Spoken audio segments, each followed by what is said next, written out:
involves the meat. One day, she took a bite of an enchanted apple, but also forgetful and airheaded. Kindness and he's a relatable in the village village. A childish play-proud ruler of Wonderland.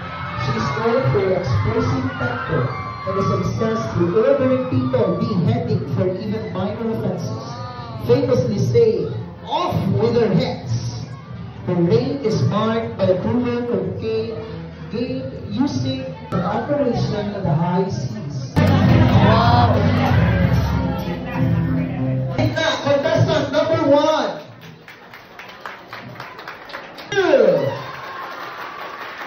No shouting, just hearing. Number 3.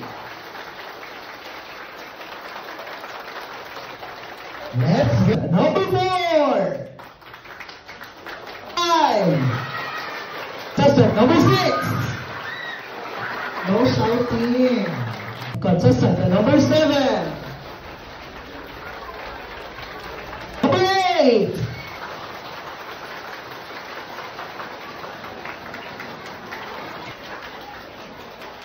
Number 10. And what?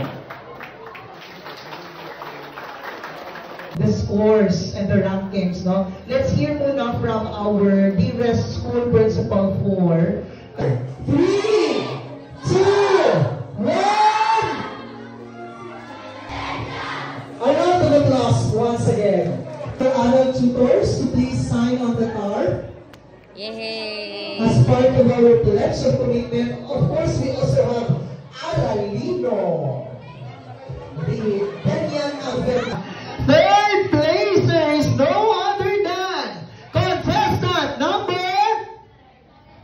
Sino? Contestant number 3! So, ang pangalang aking babanggitin ay ang ating big winner sa tanghaling ito.